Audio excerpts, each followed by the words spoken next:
Bueno, pues buenas tardes a todos. Vamos a empezar con la siguiente sesión de las sesiones clínicas FRIAD, que ya llevamos, creo que esta es la cuarta o la quinta, y en esta ocasión va a ser un tema monográfico. Y tenemos a Mariluz Sánchez Tocino, que es supervisora de los centros de Salamanca, que la tenéis en pantalla, y que nos va a hablar de la monitorización clínica del acceso vascular para hemodiálisis, centrándose en la importancia de la exploración física. Yo creo que es un tema muy importante y muy trascendente porque el acceso vascular es gran parte de la calidad de vida de nuestros pacientes y por eso el hacer un abordaje sistematizado de su exploración para intentar, bueno, pues detectar disfunciones o en la maduración yo creo que es fundamental. Os recuerdo algunas cuestiones que creo que son de interés. La primera es que en la medida de lo posible intentar mantener micrófono y cámara cerrados y ya en el turno de discusión ya abrid los micrófonos cuando vayáis a intervenir. Que el chat está abierto para cualquier pregunta que podáis hacer, que las comentaremos también para el final y que esta presentación está siendo grabada y que en un momento dado se irá anunciando a través del canal YouTube de la FRIAD. Por mi parte, nada más. Mariluz, la audiencia es tuya. Gracias. Buenas tardes. Bueno, quiero dar lo primero las gracias a la dirección por incluir a enfermería, dar una oportunidad al gremio de la enfermería a formar parte activa, ¿no?, de estas sesiones. Quiero también felicitar a mis compañeros anteriores, a los nefrólogos que han expuesto. La verdad es que, se lo he dicho a Roberto ahora hace un momento, este tipo de sesiones me parecen fundamentales, ¿no?, para que todos seamos equipo dentro de la fundación. Nosotros en los centros periféricos parece que estamos un poco descolgados de todo y esto nos está ayudando a ver cómo se trabaja en otros centros y adquirir conocimientos que nos están viniendo muy bien. Y desde enfermería os invito a esta exploración física de la fístula arteriovenosa. Espero que también aporte, ¿no?, al equipo de nefrólogos que estén hoy compartiendo la tarde. Generalmente cuando empiezo esta presentación, que ya la he hecho varias veces para compañeros en los congresos del acceso vascular del GEMA, digo que soy una friki del acceso vascular, ¿no? Soy una friki de la fístula siempre. Voy a decir que es mejor la peor de las fístulas al mejor de los catéteres. Esa es mi teoría. Y en esta introducción le quiero dar las gracias a Roberto Alcázar por el enlace que nos mandó de Zoom, ¿no?, proponiendo la lectura de este artículo publicado en Nefrología que habla de la mortalidad del paciente en hemodiálisis según la situación clínica que comienza el tratamiento, porque me va a servir para justificar por qué soy una friki de la fístula, defensora de la fístula, ¿no? En la gráfica que nos mandó se ve claramente cómo la fístula, tanto nativa como protésica, da una mayor supervivencia, una mejor supervivencia a los pacientes que inician tratamiento con ella. Entonces no es capricho mío ser friki de la fístula, sino hay una base científica de esto, ¿no? Con lo cual, mi exposición va a estar centrada en esto. Esto es una fístula arteriovenosa que está perfectamente funcionante. Podéis ver la anastomosis, cómo pasa la sangre venosa a través de la anastomosis hacia la sangre arterial, hacia la vena. Y bueno, lo que voy a contaros no es más que lo que dice la guía. El Grupo Español Multidisciplinar del Acceso Vascular recientemente publicó una guía muy bien elaborada, con una base científica muy profunda, y nosotros lo que vamos a hacer en esta charla pues va a ser leer, ¿no?, qué nos dice la guía de la exploración física. Lo primero que nos dice es que en las unidades de hemodiálisis tienen que disponer de programas protocolizados de seguimiento de la fístula arteriovenosa con participación multidisciplinar. Estos programas deben incluir métodos para diagnosticar precozmente la disfunción de la fístula, localizar su origen, así como efectuar el tratamiento electivo. Y nos presenta una tabla de técnicas de monitorización de la fístula arteriovenosa. Es que trabajamos muy bien, hemos aplicado esta recomendación de la guía y tenemos nuestro propio protocolo de control y seguimiento del acceso vascular. Hacemos perfectamente ya técnicas de segunda generación. En muchas unidades tenemos ecografía Doppler para controlar nuestras fístulas. Hemos estudiado tantísimo los métodos dilucionales que, como sabéis, le hemos dado la vuelta al método de termodilución y recientemente, bueno, ahora está aceptado ya para que publiquen una nueva forma de medir con métodos dilucionales en la revista Nefrología, y recientemente también hemos publicado en Enfermería Nefrológica que tanto hemos estudiado los métodos de segunda generación, que estos tienen un sesgo y que dentro de este sesgo, para poderlos interpretar bien, tenemos que volver a las técnicas de primera generación. Es decir, lo que está arriba del todo de la cadena de estudio de un acceso vascular tiene vital importancia, pues nos va a ayudar a saber interpretar todas las cosas que han venido después, ¿no? Los biosensores o la nueva tecnología para el control del acceso vascular. Es de lo que vamos a hablar hoy, de la monitorización clínica, y dentro de ella el pilar fundamental, la exploración física. Vale, pues seguimos. ¿Qué es la exploración física? Es esta imagen que os ponía en la presentación de la primera diapositiva, ¿no? Es efectuar de forma periódica una inspección, palpación y auscultación. ¿Qué decimos? Que es un método fácil de aprender y de realizar, nos va a consumir muy poquito tiempo y además no requiere ninguna instrumentalización, ningún biosensor, ninguna máquina especial, salvo un fonendo para la auscultación, ni requiere personal adicional nosotros, con lo cual es una técnica de bajo coste, que no debería de suponer un problema hacer. Es muy importante tener en cuenta que aparte del personal sanitario ha de realizarse por el paciente, con lo cual nosotros tenemos que enseñar al paciente a realizar todas estas técnicas.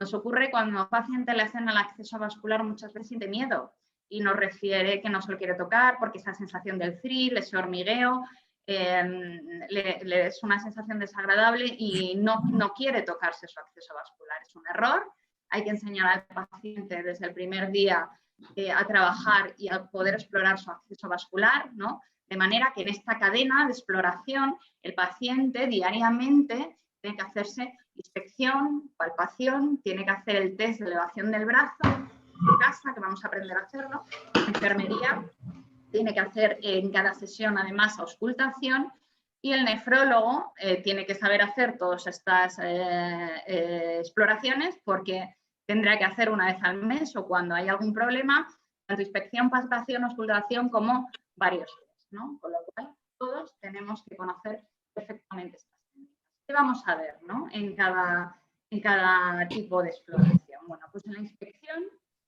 vamos a seguir leyendo, además de la fístula propiamente dicha.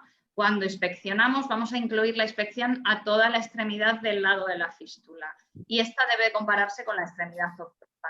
Os parecerá una perogrullada, pero si nosotros vemos este brazo edemizado por sí solo, puede que no nos demos cuenta de la realidad de ese edema hasta que no lo comparamos con el brazo de la extremidad opuesta, ¿no? Con la extremidad opuesta. Esto es significativo en una estenosis central y este gran edema nos puede pasar desapercibido si no lo comparamos. ¿Qué más nos dicen de la inspección? Que no solo hay que explorar la fístula, también hay que explorar el hombro, el tórax, mama, cuello y cara. ¿Por qué? Porque podemos encontrar cicatrices en el pecho o en el cuello que nos pueden indicar la presencia de un catéter venoso central previo o podemos ver cicatrices de una cirugía de la esfera otorrinofaríngea o podemos ver que ha implantado un dispositivo cardiovascular como un marcapasos. Todas estas circunstancias nos pueden ser indicativas de que hay una estenosis venosa central, ¿no? Como vemos en la imagen, se ve perfectamente cicatrices de implantación de un catéter tunelizado y eso puede justificar que haya una estenosis que es la que está marcando el gran edema del brazo de este paciente. ¿Qué más hacemos en la inspección? Cuando vemos edema, cuando el brazo de la fístula tiene edema, esto va a ser casi siempre indicativo de la presencia de una estenosis venosa central. Y el edema nos va a indicar en qué lugar está esa estenosis. Según cómo sea ese edema, podemos localizar dónde está la estenosis venosa. Si el edema es solo del brazo, se sugiere que la estenosis está a nivel de la vena subclavia. Si el edema además incluye tórax, mama y la cara del lado de la fístula, la estenosis probablemente se encuentra a nivel de la vena brachiocefálica. Y si ya tenemos un edema bilateral, ¿no?, que afecta tórax, mama, cuello, facies, ¿no?, esta cara típica que se llama facies en esclavina, ya nos va a sugerir una estenosis de la vena cava superior, ¿no? A mí me pasa cuando doy esta charla a enfermeras nuevas que empiezan la unidad, siempre me la relacionan con una paciente que yo tengo aquí que tiene esta cara, ¿no? Entonces, cuando tú lo ves, es muy significativo de estenosis en vena cava superior.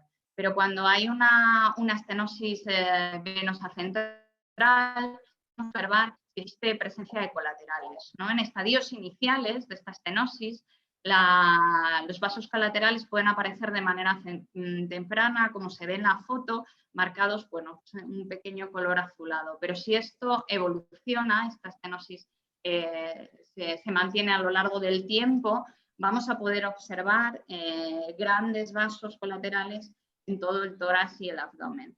Así que yo os invito a quitar las camisas de los pacientes, ¿no? Y llevaréis sorpresas, ¿eh?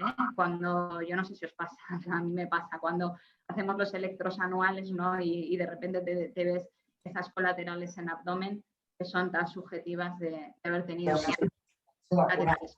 Que aprobará mañana la Agencia Europea del Medicamento. Sigo, por el ruido ahí me quedé parada. Debe evaluarse también el diámetro del acceso vascular en la inspección. Vamos a evaluar la longitud, el tramo útil para la punción y la presencia también de vasos colaterales. Sí que es verdad que a la hora de realizar un mapa de un acceso vascular no solo hacemos inspección, sino también palpación o auscultación, y ya en todo el proceso es cuando vamos señalando pues, la zona donde no vamos a pinchar porque es la zona yustano-estomótica. Vamos a ver el desarrollo de la fístula que nos va a permitir una zona de punción arterial y una zona venosa y, bueno, si la existencia o no de vasos colaterales. En la inspección, además, vamos a valorar cualquier signo de infección, ¿no? Podemos ver infecciones superficiales, estas se suelen relacionar con la punción y no suelen comprometer el acceso vascular. Se suelen caracterizar por pequeñas lesiones pustulares sin otros signos que sugieren. Si esta evoluciona, si no se trata, se pueden hacer infecciones más profundas. En estas ya, además de esa zona purulenta, va a aparecer inflamación, eritema, dolor y ya en este caso hay un compromiso importante del acceso vascular. El paciente va a tener que tomar antibióticos de manera sistémica, incluso hay en ocasiones que cerrar la fístula, ¿no?, porque el compromiso para el paciente es serio. Vamos a ver también en la inspección si tenemos dilataciones, si tenemos aneurismas, ¿no? Los aneurismas y los pseudoaneurismas hay que tratarlos y hay que vigilarlos cuidadosamente, ¿no? Podemos tener zonas de endurecimiento. Yo tengo aquí un paciente que tiene aneurismas con unas zonas muy duras, unas costras muy duras ya de pinchar. O bien podemos tener zonas con piel muy fina. Tenemos que tener en cuenta el riesgo de rotura. Si la piel está tan fina y tan a tensión que no se puede pellizcar, ojo, porque ese aneurisma tiene riesgo de rotura, ¿no? Y eso lo tenemos que valorar. Tenemos un problema importante si hay ya despigmentación. Y un paso más es cuando hay ulceración o sangrado espontáneo, ¿no? Estas imágenes muestran las flechas a un aneurisma ya en la que la piel está tan a tensión que se produce ulceración. En la flecha B, por ejemplo, es un pseudoaneurisma de un injerto. En esta diapositiva me quiero parar un momento porque hace unos días me llamó una compi de Segovia, la súper de Segovia, Marta, si me estás viendo te mando un beso, y me comentaba qué pensaba yo de la utilización de materiales hemostáticos para la coagulación poshemodiálisis. Me lo preguntaba porque le había dicho a alguien que hacía años había publicado un artículo respecto a esto. Y cuando, después de hablar con ella y contarle mi opinión y demás, volví para atrás, recuperé ese artículo que se publicó hace 15 años en Enfermería Nefrológica. Lo hicimos la supervisora de Villalba, hola Cris, y yo. Y bueno, cuando lo he leído, claro, dices, madre mía, por suerte cómo ha evolucionado la escritura científica, ¿no? Porque es un artículo muy rudimentario. Pero sí que es verdad que es un artículo muy bonito que nos puede ayudar porque el trabajo de campo era muy laborioso. Nosotros valoramos el tiempo de hemostasia utilizando simplemente una gasita, utilizando espumas de gelatina de porcino, lo que llamamos el Spongostan, que seguimos utilizándolo en Friat, y también esponjas de colágeno, el Hemostop. Sí que es verdad que cuando yo he recuperado esas fotos, que me he ido a buscar mis fotos de archivo de ese artículo, me da un poco de pena porque, jolín, trabajábamos mal, ¿no? A mí me da alegría de que las cosas han cambiado, pero trabajamos mal porque todas las fotos que tenías eran punciones en área. Este es el resultado que nosotros presentamos en el artículo de la hemostasia de un paciente solo con gasa. Como veis, es una punción claramente donde ya se ven zonas de dispigmentación. Como este paciente no utilizaba ni colágeno ni gelatina, la punción se ve perfectamente solo la marca del bisel. Esta otra imagen, que también es una punción en área, ya vemos que la zona de punción tiene una costrita un poquito más grande. En esta se utilizó esponja de colágeno, ¿vale? Y esta imagen, que da grima verla, yo ya no recordaba, era un paciente que tenía unos aneurismas tremendos. Me da mucha pena porque hay otras zonas donde se podría haber funcionado, pero bueno, han pasado muchos años, yo era muy joven y tenía menos experiencia. Y no es que pincháramos exactamente donde están las costras, ¿no? Por supuesto íbamos rotando la zona de punción en la zona apical del aneurisma, pero al utilizar Spongostan, cualquier costra que se formaba no dejaba respirar la piel y hacía que esa costra fuera aumentando y aumentando. Nosotros, a raíz de este estudio, dejamos de utilizar apósitos hemostáticos en este tipo de perfiles de paciente. Y eso es lo que yo le contaba a Marta el otro día cuando me llamó. Sí que es verdad que nosotros demostramos que los tiempos de hemostasia disminuían, pero nos daba igual que nuestros pacientes tardaran 5 minutos que tardaran 15 en coagular. Lo importante es que la piel estuviera bien y vimos cómo eliminando estos tipos de materiales hemostáticos la piel se recuperaba mejor. Hoy por hoy, en mis unidades, hemos cambiado la forma de punción. Esta imagen es de un paciente, del último paciente que hemos pinchado esta mañana. Es un abuelito bastante mayor ya, con una punción perfecta en escalera, pero bueno, cuando todavía tenemos alguna punción en área porque no podemos pinchar en escalera y sí o sí se desarrollan aneurismas, intentamos evitar a toda costa, vamos, no ponemos para nada hemostáticos. La desinfección la hacemos también con povidona iodada porque hemos visto que macera menos, seca más, ¿no? Esa tendencia que tiene esa piel tan fina, tan lábil a formar ulceraciones, costras, se seca más con la povidona iodada que con la clorhexidina. Nuestra experiencia, y esto no os puedo presentar artículos, no lo he visto, pero mi experiencia personal que esos tipos de punciones en área que ya está muy desarrollado el aneurisma y que no tienes otra zona donde funcionar, hay que evitar también los anestésicos locales. El tipo lidocaína, la EMLA, maceran muchísimo la piel, el paciente viene ya de su casa con el apósito macerado y ese tipo de pieles finitas hay que tenerlas sequitas y al aire para evitar la maceración y que se formen esas costras. Así que bueno, pues nada, la tendencia y esto ya es otra charla de una punción correcta. Seguimos. Vamos a hablar también de la inspección, que hay que valorar los trastornos tróficos cutáneos por robo o hipertensión venosa. Podemos tener una isquemia de la mano inicial, ¿no? Las fases iniciales hay una isquemia, pero aún sin pérdida de tejido.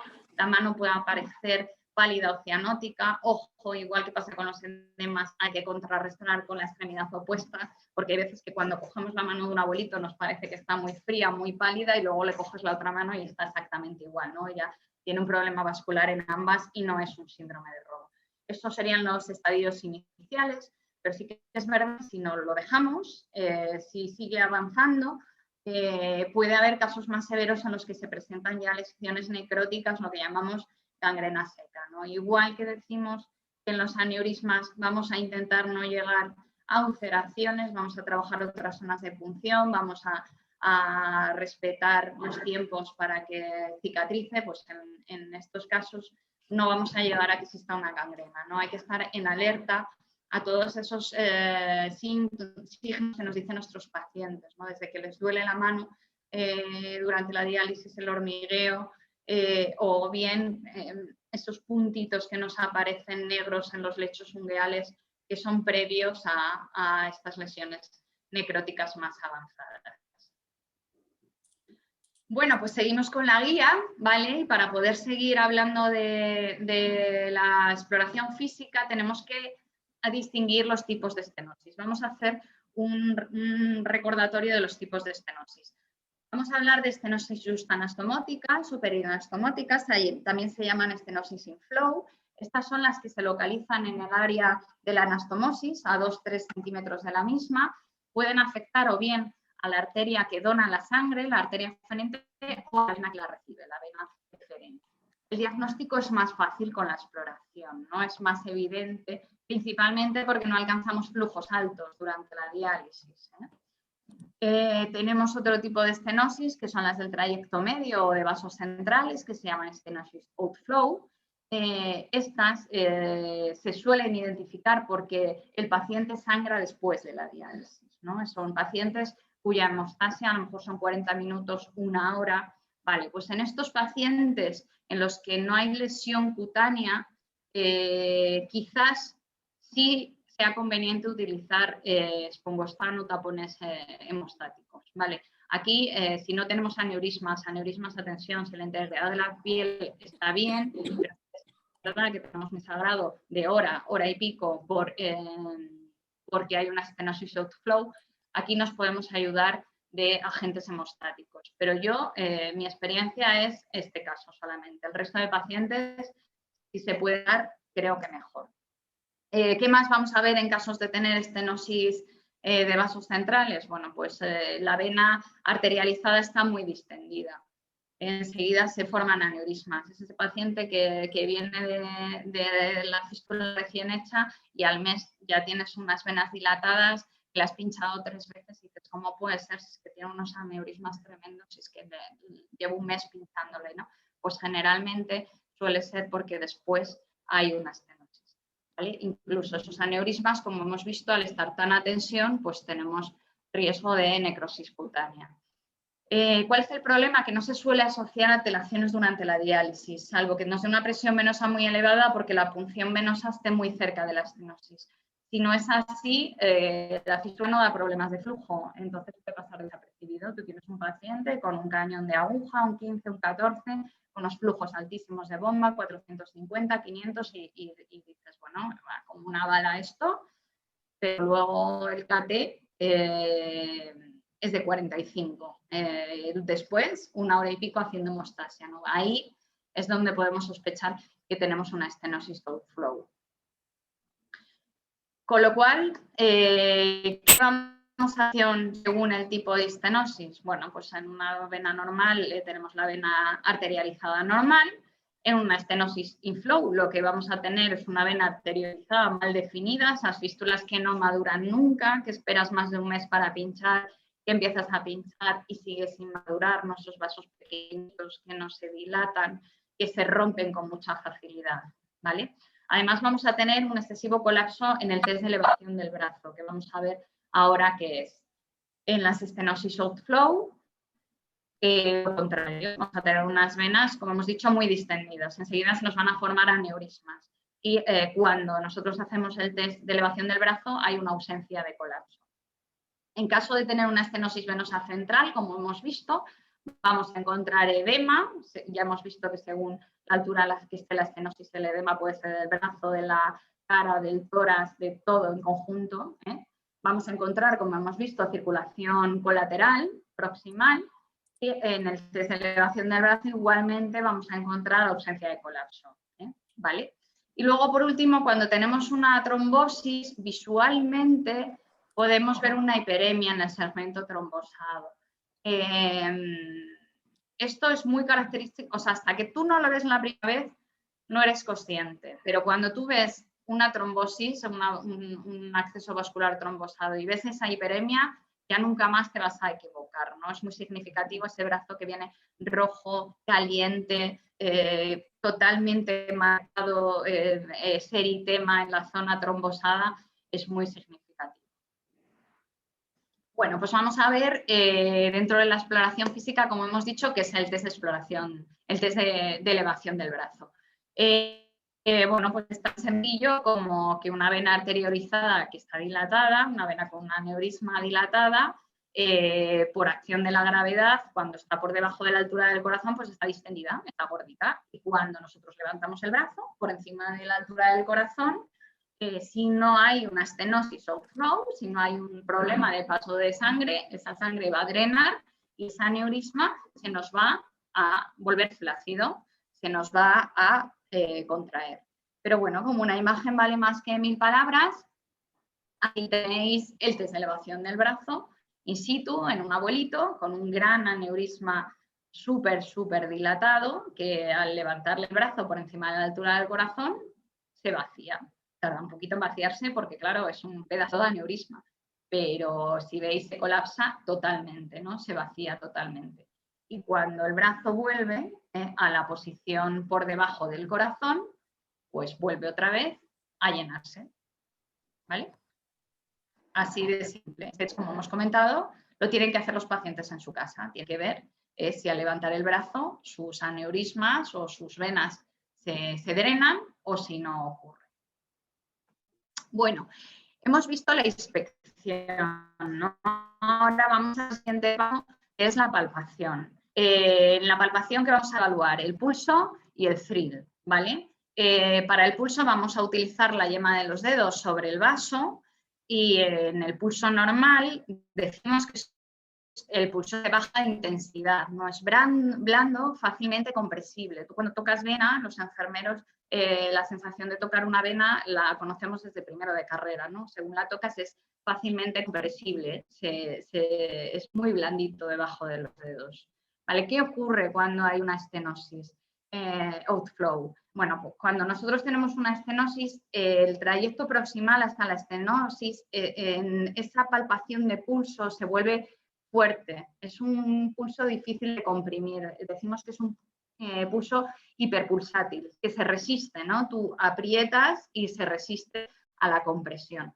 Por otro lado, lo contrario, cuando tenemos una fístula hipopulsátil, cuando nosotros presionamos, lo notamos un pulso muy débil y en el aumento, hay un escaso aumento en la oclusión manual en el test de elevación del pulso, ¿vale? En estos casos tenemos una estenosis inflow justanastomótica, pero lo vamos a ver igual en estos vídeos de nuestra fístula de presentación.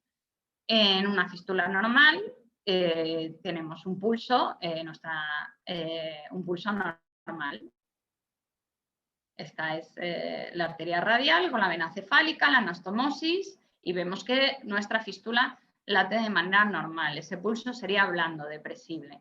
Si tenemos una anastomosis, vemos que el trayecto proximal, desde la anastomosis hasta la estenosis, el pulso se hace hiperpulsátil. Eso está como a tensión. Yo no sé si visualmente os imagináis a esos pacientes que parece que la vena le late sola, ¿no? Ese aneurisma que late solo, ¿no? Pues está, este sería la causa, ¿no? Si después hay una estenosis, el pulso se hace hiperpulsátil. Bueno, vamos a ver entonces qué es el test de aumento del pulso. Bueno, esto consiste en generar una estenosis, una oclusión transitoria o estenosis de manera forzada, ¿no? Y lo que queremos valorar con eso es si hay una estenosis inflow en la anastomosis. Si nosotros con el dedo de la izquierda, como veis en la imagen A, presionamos, hacemos como una estenosis forzada, nosotros en la mano derecha, la imagen B, empezaríamos a notar un pulso muy fuerte, hiperpulsátil. Eso sería lo normal porque estamos cortando el paso. ¿Qué pasa cuando no ocurre? Pues es significativo de que hay una estenosis justanastomótica inflow, porque aunque nosotros cortemos el paso, la vena no se dilata, no se llena, ¿vale? Este es el vídeo que hace un poco la práctica de lo que os estoy diciendo.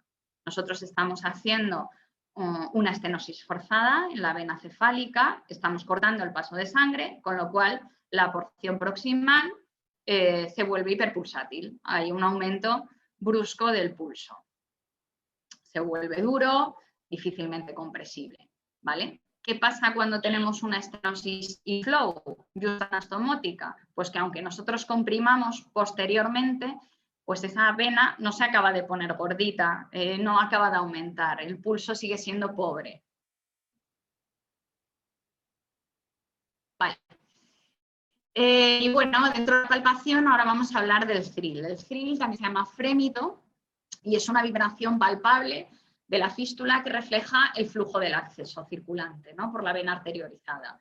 Se va a explorar con la palma de la mano, con los 4 deditos, entonces decimos que un thrill normal es suave, es continuo y tiene un componente sistólico y diastólico, ¿no? Notamos como las ondas sistólicas y diastólicas. Este es palpable a lo largo de todo el trayecto, por supuesto más intenso cuanto más cerca estamos la anastomosis.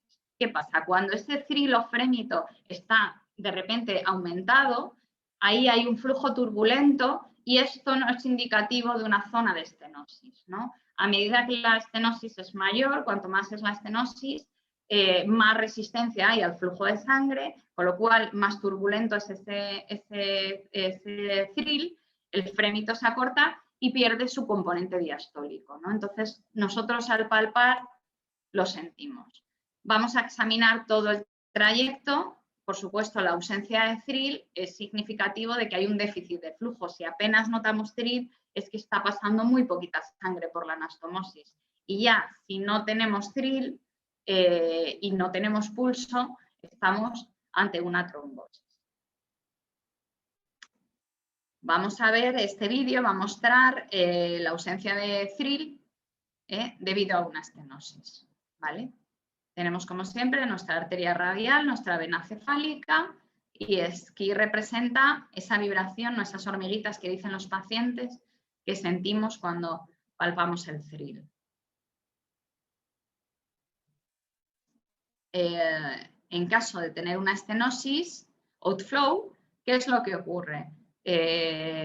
Por la zona proximal hasta la estenosis no va a haber thrill, va a haber una fístula hiperpulsátil, hay un aumento de pulso y el thrill va a aparecer de la estenosis para atrás.